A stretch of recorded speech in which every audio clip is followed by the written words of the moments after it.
La semana anterior, el pastor Enrique Mellado nos compartió el tema Libertad de su amor, de la serie Libertad en Cristo. Y este mes estrenamos una nueva serie, Solo Cristo, todos los domingos.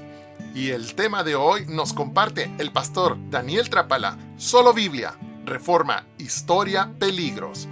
Y el versículo de la semana, y comenzando desde Moisés y todos los profetas, les interpretaba en todas las escrituras lo que decían de él. Lucas, capítulo 24, versículo 27. Familia, te invitamos a meditar el versículo de la semana en casa y se hagan las siguientes preguntas. ¿Qué aprendo de Dios y qué aprendo de mí? Padre, en el nombre de Jesús, nos ponemos en tus manos. Te damos gracias por tu palabra. Gracias por lo que tú nos quieres hablar en este día. Gracias porque sabemos y creemos con todo nuestro corazón que tú nos quieres enseñar, que tú nos quieres animar, que tú nos quieres consolar, que tú nos quieres retar, que tú nos quieres edificar. Y en el nombre de Jesús, Señor, en el nombre de Jesús, nos disponemos, nuestro corazón, nuestra mente, declaramos nuestros ojos y nuestros oídos físicos, mentales y espirituales abiertos para recibir tu palabra, para creer tu palabra, para abrazar tu palabra, para vivir tu palabra, Señor. No nada más el domingo en la mañana o a mediodía, sino toda la semana en nuestra casa, en nuestro trabajo, en nuestra escuela, con nuestros amigos, con nuestros parientes, con nuestros vecinos, Señor. En el nombre de Cristo Jesús. Amén. Amén y amén. Bueno, en esta nueva serie del año de Jesucristo nos enfocaremos en las llamadas 5 solas de la Reforma Protestante.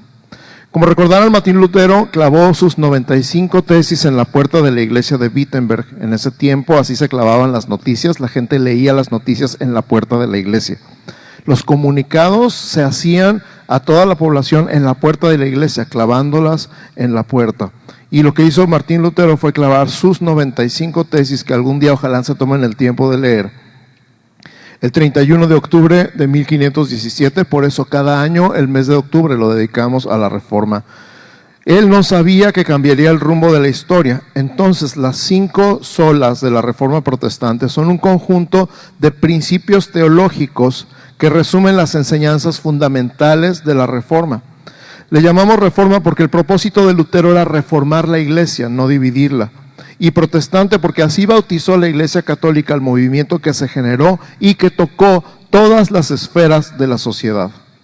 Vamos a ver un gráfico en la pantalla, esperamos que esté ahí. Estas 5 solas son en latín, sola scriptura, que significa sola escritura, solo la escritura. Sola fide, que significa solo la fe. Sola gratia, que significa solo la gracia. Solus Christus, que significa solo Cristo. Y soli Deo gloria, solo a Dios la gloria. Sola escritura, sola fe, sola gracia, solo Cristo, solo a Dios la gloria. Como todo empieza en la escritura y la escritura incluye todas las demás, la vamos a poner como fundamento de la serie. ¿Pueden ver el fundamento ahí abajo? Todo está empezando en la escritura, todo se fundamenta en la escritura y luego tenemos 3 columnas, solo gracia, solo Cristo, solo fe y arriba como un pináculo apuntando precisamente hacia el cielo, sola gloria, solo a Dios la gloria. Le pueden tomar foto a la pantalla si quieren. Si no, a lo mejor también lo podemos poner en nuestras redes en esta semana, estoy pensando. Las escrituras, entonces, la palabra de Dios nos hablan de Cristo y vamos por partes. ¿Listos? Gracias a los 2 que contestaron. Sola escritura.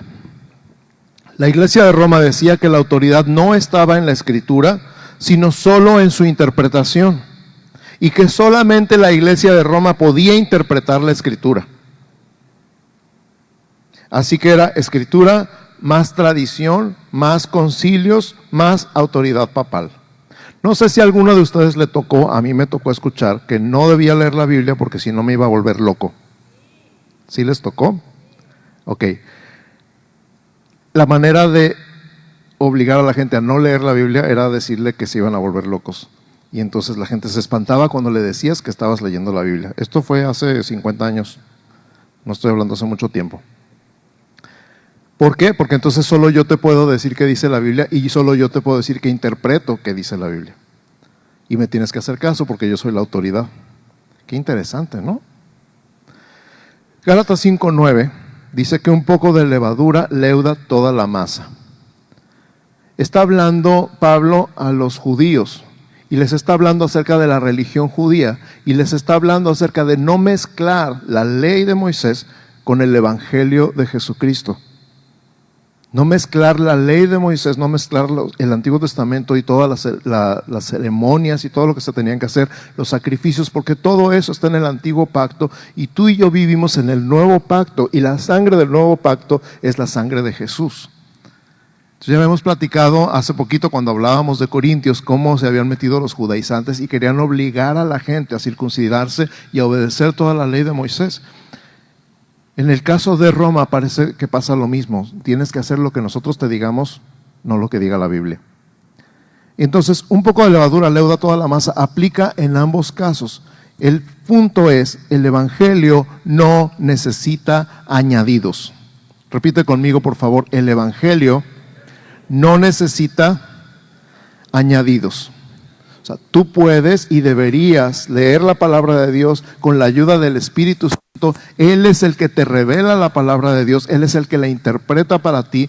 Y hay una ley de interpretación bíblica que dice, la Biblia se interpreta a sí misma. O sea, todas las explicaciones de cualquier duda que tengas en la palabra de Dios, las vas a encontrar en otra parte de la palabra de Dios. Entonces, al leer la Biblia es así como, ¿por qué? Y sigues leyendo, ¿pero por qué? Y sigues leyendo y dices, ¿pero por qué? Y luego llegas a otra parte y dices, oh, eso es por qué. Entonces te van a surgir muchas dudas cuando leas la palabra, nada más sigue leyendo, porque más adelante vas a encontrar la explicación que no entendías más atrás. Y vas a decir, oh, wow. Y eso es impresionante, cuando la Biblia te habla directamente a ti, a tu vida, a tu necesidad. Las dudas que tenías, la misma palabra te las resuelve. Cuando llegas a ese punto y te enamoras de la palabra, es impresionante. Pero cuando llegas a depender de las enseñanzas, sean por escrito o sean orales, me incluyo, de otras personas, cuando dependes de que alguien más te explique la palabra, te estás exponiendo a esto. Un poco de levadura leuda toda la masa. ¿Qué tal si estoy equivocado? ¿Qué tal si estoy inventando? ¿Qué tal si lo que estoy diciendo aquí no está en la Biblia? ¿Cómo sabes si no lees la Biblia? ¿Me explico? ¿Cómo sabes que lo que estamos predicando aquí es verdad si no lees la palabra? ¿O cómo sabes si lo que viste en el video de YouTube o escuchaste en un podcast es verdad si no lees la palabra? Así, un poco de levadura leuda toda la masa. ¿Quién ha usado levadura alguna vez? Han hecho un pastel, han horneado algo, le han echado levadura, lo dejan reposar. Qué machín se infla, ¿verdad? Se ve impresionante. Yo nunca había visto, hasta que una vez me tocó ver que hicieron un pastel desde cero. Y vi cómo se infla la masa así. En un ratito, ¿verdad? Le ponen la levadura, la tapa. Y al ratito ya se superinfló. Así son las falsas enseñanzas en el Evangelio. En un ratito se infla y ya no es lo que era. No le quites pureza al Evangelio, no lo mezcles con otras cosas, porque un poco de levadura, un poco de falsa enseñanza leuda toda la masa. Entonces el Evangelio no necesita que le agregues nada. Amén. Por el contrario de Gálatas 5:9, en Hechos 17:11, hablando de Pablo predicando el Evangelio en todo el mundo, llega a un lugar que se llama Berea. Y la gente de Berea es una gente muy, muy especial para los que estudiamos la Biblia, porque habla de los de Berea de esta manera. Dice, estos eran más nobles, di conmigo, más nobles, que los que estaban en Tesalónica, pues recibieron la palabra con toda solicitud. Solicitud es como estar dispuesto a, con disposición de corazón. Escudriñando cada día las Escrituras. Escudriñar, a mí me pusieron este ejemplo y me encantó. Es como cuando le buscas las espinas al pescado antes de comértelo. Ya saben, te sirven un pescado entero, lo abres, empiezas a comer, pero tienes miedo de comerte una espina, entonces le escudriñas al pescado. Esta gente escudriñaba las Escrituras todos los días para ver si estas cosas eran así. O sea, para ver si lo que les estaba diciendo Pablo era así como él decía. No le creyeron así nomás, sino que fueron a comprobar que lo que Pablo les estaba enseñando era bíblico. ¡Qué diferencia! Y les recomiendo con todo mi corazón que ustedes hagan lo mismo. Saliendo de aquí en la semana, revisen sus notas y revisen la Biblia y revisen el contexto del pasaje que estoy citando, a ver si de veras dice lo que yo digo que dice. No me voy a ofender, al contrario. Va a ser para mí un gran honor que digan la semana que entra: fui a revisar los pasajes y efectivamente. O pastor, este pasaje estaba fuera de contexto. ¿También lo voy a aceptar? ¿Aceptas el reto? Eso, los que sí lo aceptan, bien por ustedes. Muy bien, me da mucho gusto. Número 2. El número 1 fue sola escritura. El número 2 es tradición. La tradición es un gran problema al estudiar la Biblia porque nos filtra y nos impide. Jesús enfrentó el mismo problema con los judíos. Dice que invalidaban la escritura con su tradición. ¡Wow! Marcos capítulo 7, versos 6 al 9. Si estás tomando notas, Marcos 7, del 6 al 9. Dice, respondiendo él, y está hablando Jesús, respondiendo Jesús les dijo: hipócritas, bien profetizó de vosotros Isaías, como está escrito: este pueblo de labios me honra, mas su corazón está lejos de mí. Pues en vano me honran, enseñando como doctrinas mandamientos de hombres. Subraya esa parte en tu Biblia. Este es el error. Enseñar como doctrinas mandamientos de hombres. Porque dejando el mandamiento de Dios, os aferráis a la tradición de los hombres. Los lavamientos de los jarros y de los vasos de beber, y hacéis otras muchas cosas semejantes.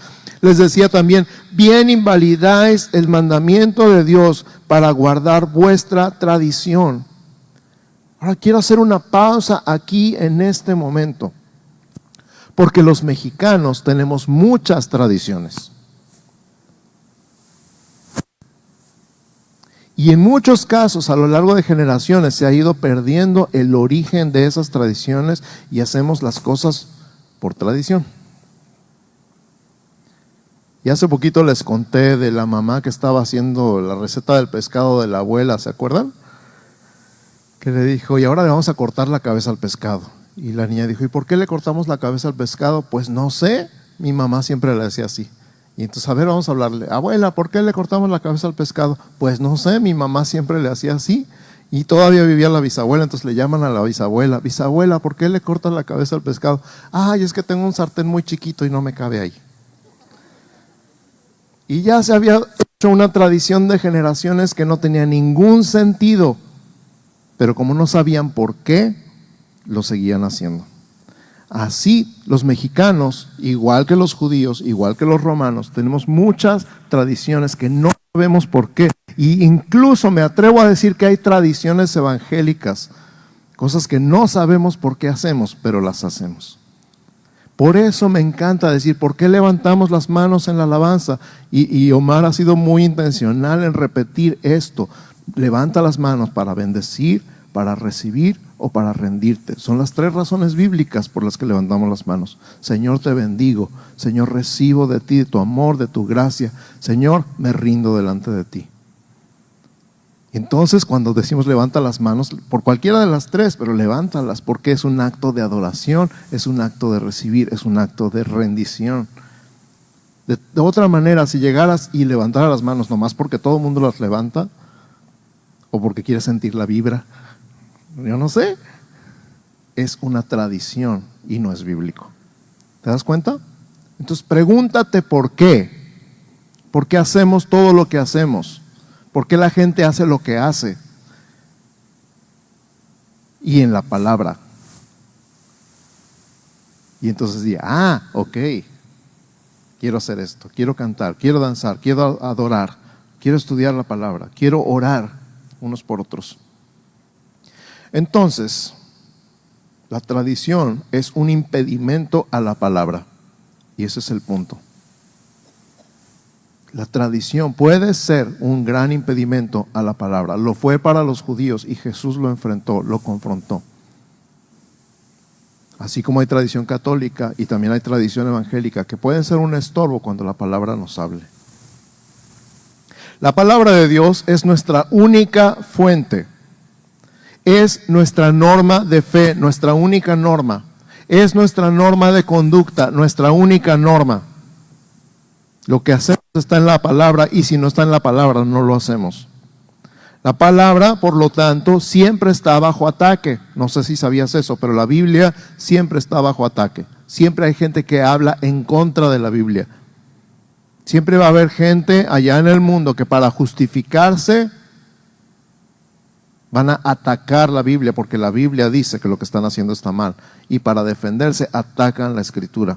Lo he visto en primera persona, soy testigo de cómo hablan en contra de la Biblia, como un libro antiguo, arcaico, que la gente quién sabe por qué sigue haciendo caso. Pero la Biblia no es un libro antiguo, arcaico, que no tenemos que hacer caso. La Biblia es la palabra de Dios y tiene la misma autoridad que Dios. Pero la serpiente sigue diciendo, con que Dios ha dicho, igual que en el huerto del Edén. Así que Dios dijo, ¿no es cierto?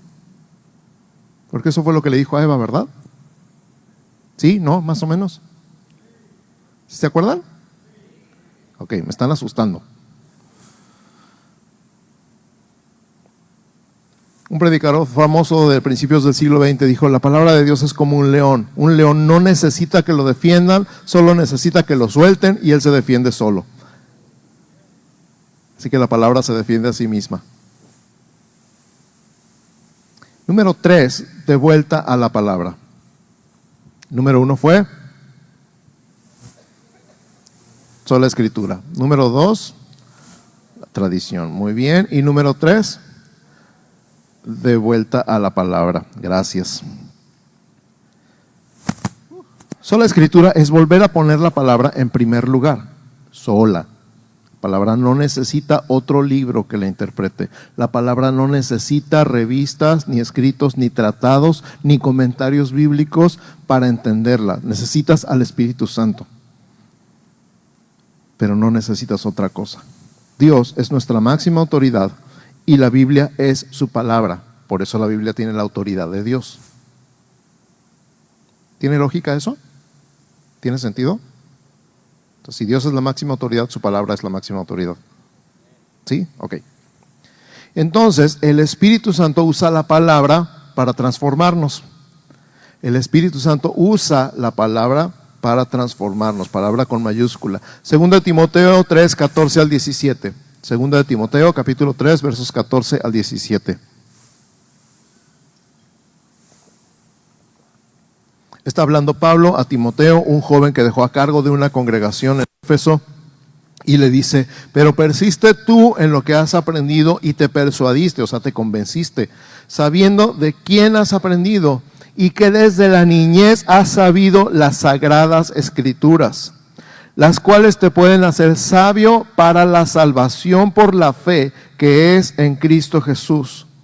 Subraya esto, toda la escritura es inspirada por Dios y útil para enseñar, para redarguir, para corregir, para instruir en justicia. 4 verbos impresionantes que la Biblia hace contigo y conmigo, a fin de que el hombre de Dios sea perfecto. Oiga, pastor, pero nadie es perfecto. Es que tu definición de perfecto no es la misma que la de Dios. Perfecto en la Biblia significa que no le falta nada. Pero a mí me falta mucho. Pues sí, pero es que Cristo completa todo en ti, todo lo que te falta.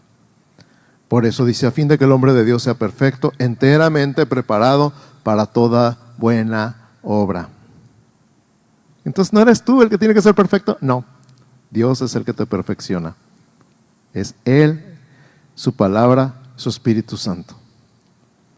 ¿Cuántos le dan gracias a Dios que no tienen que ser perfectos, sino dejar que Dios los perfeccione por medio de su palabra y su Espíritu? La palabra nos dice todo lo que necesitamos saber.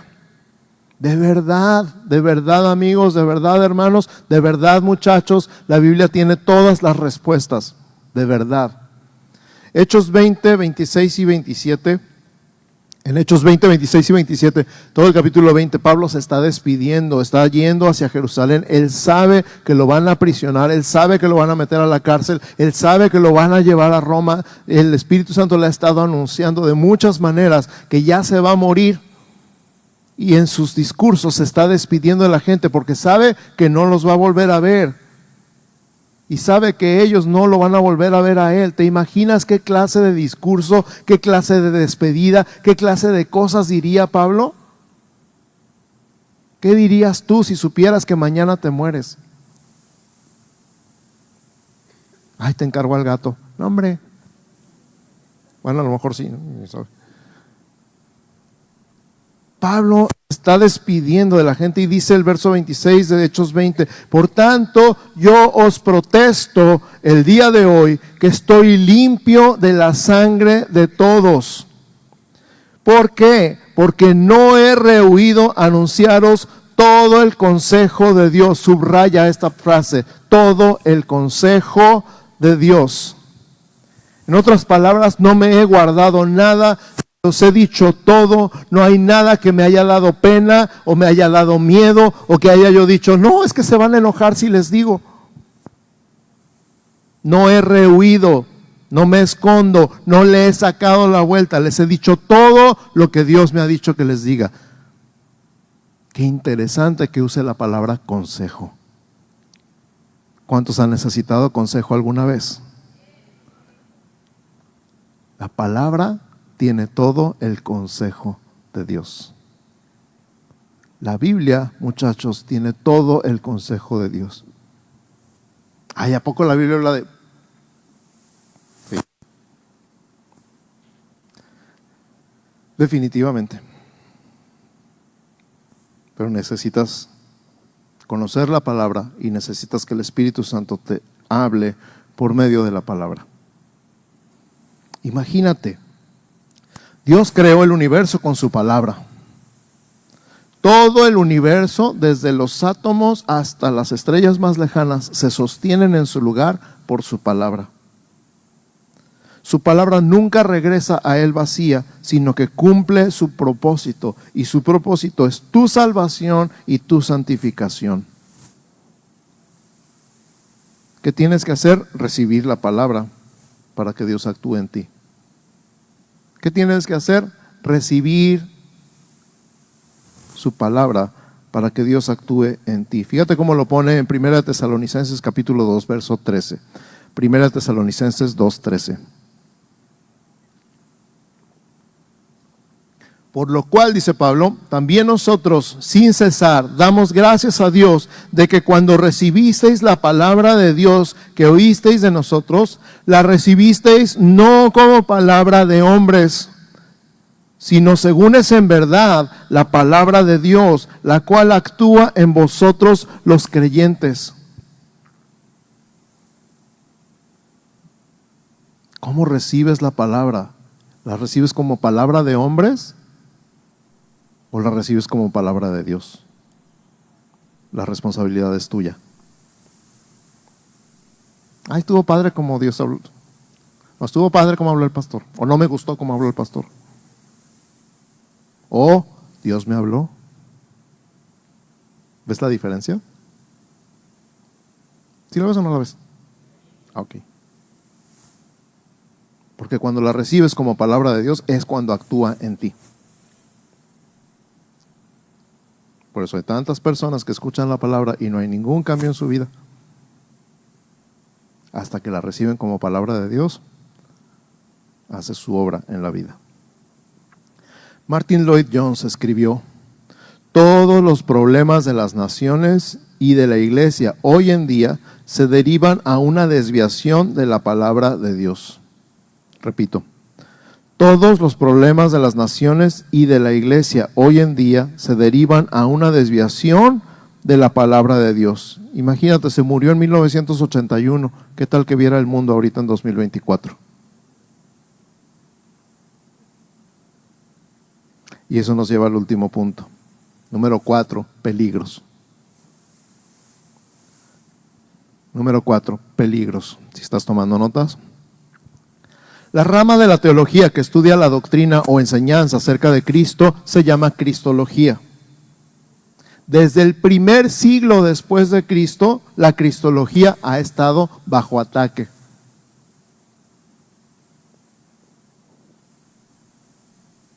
Para ese tiempo, para el primer siglo después de Cristo, ya existía algo que se llamaba docetismo.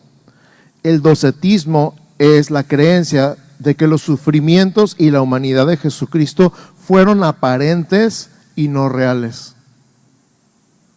Imagínate, eso no pasó en realidad. O sea, la cruz no pasó en realidad. Que su forma humana, la forma humana de Jesús, fue una mera ilusión. Y tienen todo o sea, es una doctrina tonta, mala. Pero hay gente que se la creyó. Están bien locos. Te voy a platicar un poquito porque es interesante. Su teoría es que como todo lo espiritual es bueno y todo lo carnal es malo, suena razonable hasta cierto punto, Jesucristo no pudo haber venido en carne porque Él no tuvo nada de maldad. Entonces llegaron a la conclusión de que Jesucristo no había venido en carne, sino nada más era como un fantasma, como una aparición. Y entonces todos los azotes, no le pegaron a nadie en realidad, ni clavaron a nadie en realidad en la cruz, sino que todo se lo imaginó la gente.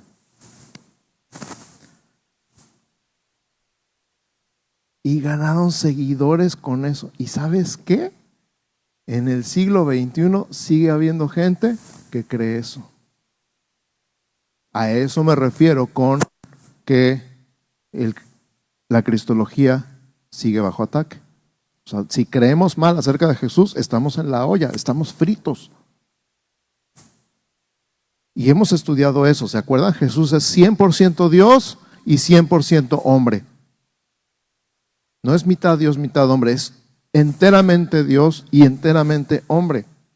Hay sectas que dicen que no es Dios y hay sectas que dicen que no es hombre. Ambas son herejías. Una herejía es decir mentiras acerca de Dios. Fíjate lo que dice Colosenses 2, del 8 al 10. Colosenses 2, del 8 al 10. Pablo ya sabía de esta herejía del docetismo. Y dice, mirad que nadie os engañe por medio de filosofías y huecas sutilezas, según las tradiciones de los hombres. Ahí está esa palabra tradición otra vez. Conforme a los rudimentos del mundo y no según Cristo, porque en Él habita corporalmente toda la plenitud de la deidad. Déjame repetir esa frase. Porque en Él habita corporalmente, o sea, sí tenía un cuerpo, toda la plenitud de la deidad, o sea, es enteramente Dios. Dios hecho carne. Y vosotros estáis completos en Él, que es la cabeza de todo principado y potestad. Primera de Juan, capítulo 4, versos 1 al 3. Primera de Juan 4, del 1 al 3. Dice, amados, no creáis a todo espíritu. Ay, pero es que somos tan buenos para irnos con la finta. Nos llevan al baile, pero bien fácil. Amados, no creáis a todo espíritu, sino probad los espíritus si son de Dios, porque muchos falsos profetas han salido por el mundo. Si Cristo murió y resucitó en el año 33, para el año 90 que Juan estaba escribiendo Apocalipsis ya había escrito esto y ya había toda clase de tonterías. No, pues yo creo que, ¿se acuerdan que he dicho que eso es filosofía? Pues yo creo que, yo pienso que, yo opino que, ¿y tú qué? ¿Qué dice la Biblia?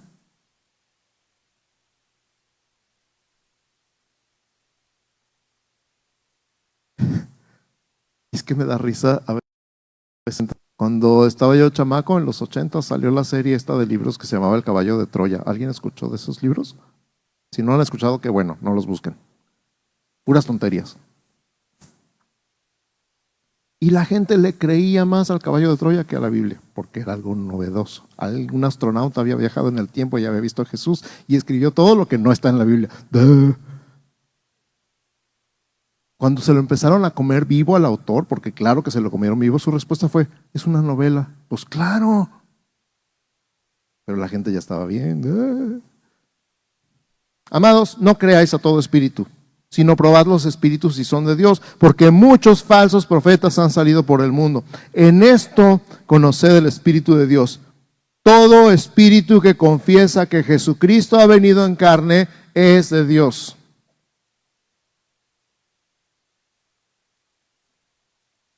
Y todo espíritu que no confiesa que Jesucristo ha venido en carne no es de Dios. Y este es el espíritu del anticristo, el cual vosotros habéis oído que viene y que ahora ya está en el mundo. Está hablando del docetismo. Atacar la figura y la persona de Jesucristo. Atacar la palabra de Dios para derribar la fe de la gente en Jesús. Por eso, sola escritura. ¿Qué dice la Biblia? Lo demás es irrelevante. ¿Qué dice la Biblia? ¿Qué dice la palabra? La Biblia es nuestra máxima autoridad, porque Dios es nuestra máxima autoridad y la Biblia es su palabra. Pero, ahorita me pregunto, y te invito a que te preguntes a ti mismo, ¿es la Biblia la máxima autoridad para mí?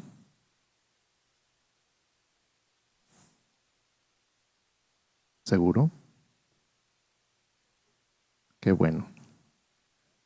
¿Es la Biblia la máxima autoridad para mí? Para esto tengo que conocer la Biblia. Para eso tengo que saber qué dice la Biblia. Para eso tengo que ser capaz de aplicar las Escrituras a mi vida diaria.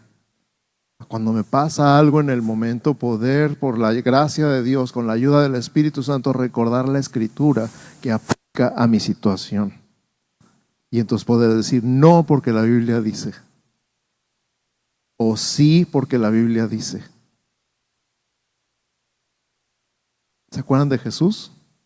Cuando fue tentado, cuando el diablo le dijo, si tienes hambre, di que estas piedras se conviertan en pan. No, porque escrito está, no solo de pan vivirá el hombre, sino de toda palabra que sale de la boca de Dios.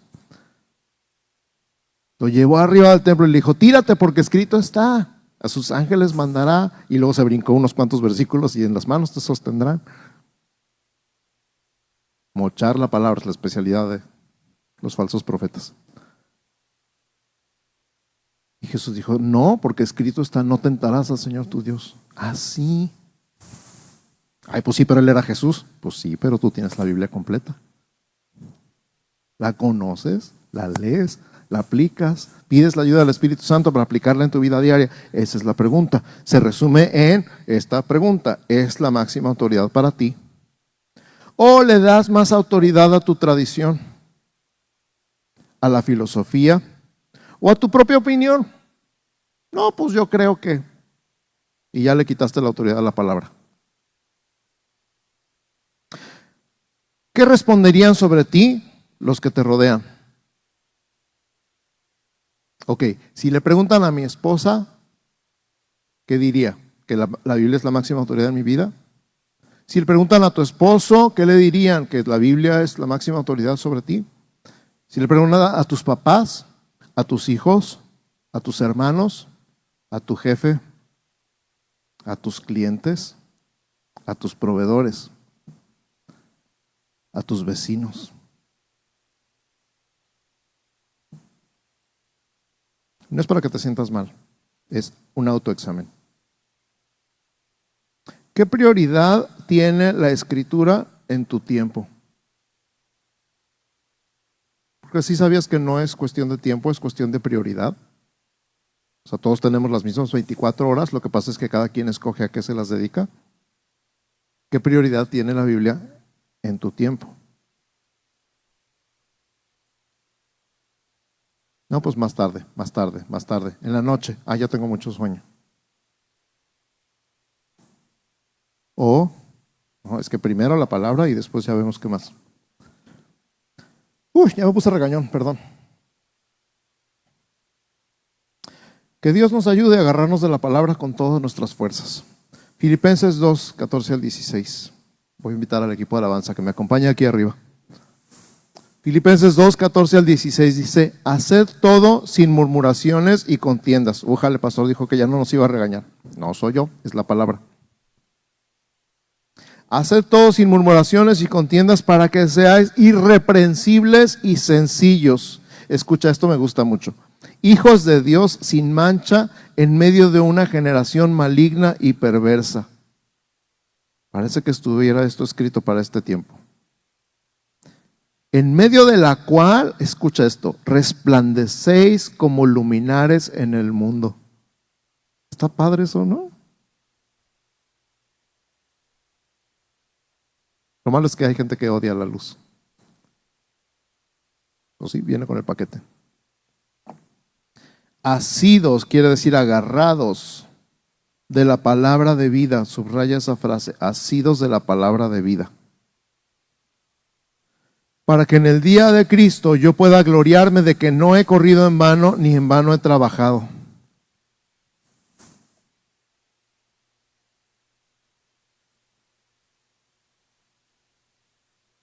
¿Sabes cuál es el orgullo de un pastor? Ver a sus ovejas viviendo la palabra.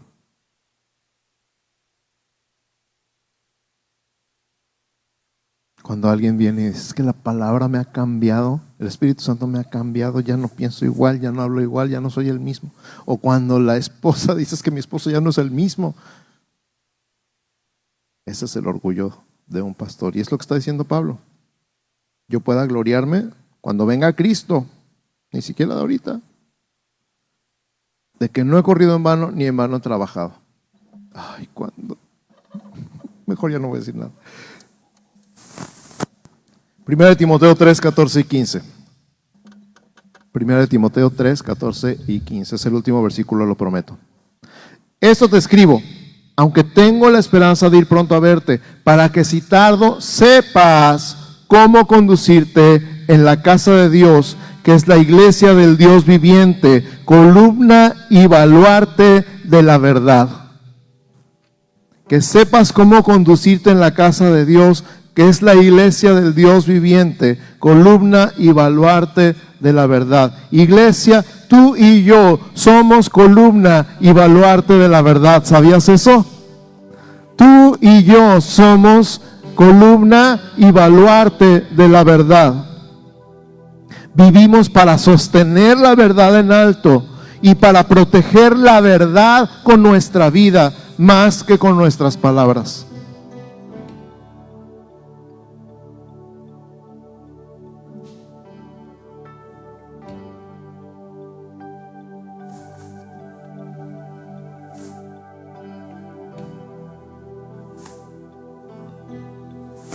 ¿Qué lugar tiene la palabra en tu vida?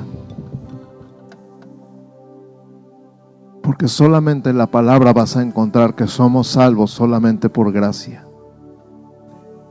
Y esa gracia se recibe solamente por fe. Y esa fe se pone solamente en Jesús. Para que la gloria sea solamente de Dios. Solo Escritura. Gracia. Solo Cristo, solo a Dios la gloria.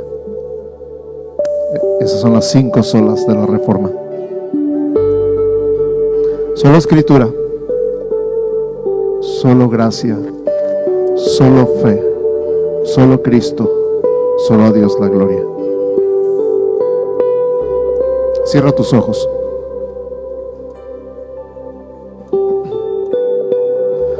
Señor, yo quiero vivir por tu palabra. Quiero leer tu palabra y quiero entenderla por tu gracia, por tu Espíritu Santo. Quiero leerla, quiero entenderla por tu gracia y por el poder de tu Espíritu Santo. Pero no solamente quiero leerla y quiero entenderla, quiero vivirla. Quiero que tu palabra se haga carne en mi vida. Quiero que tu palabra, Señor, por el poder de tu Espíritu Santo, cambie mi manera de pensar, mi manera de hablar, mi manera de comportarme. Cuando estoy solo y cuando estoy en mi casa Y cuando estoy en mi trabajo, y cuando estoy en mi escuela, y cuando estoy con mis amigos, y cuando estoy con mis parientes, y cuando estoy con mis vecinos, cuando manejo en la calle, Señor, cuando voy a un restaurante, cuando tomo un café, cuando camino, corro por el parque, que tu palabra sea verdaderamente la guía de mi vida.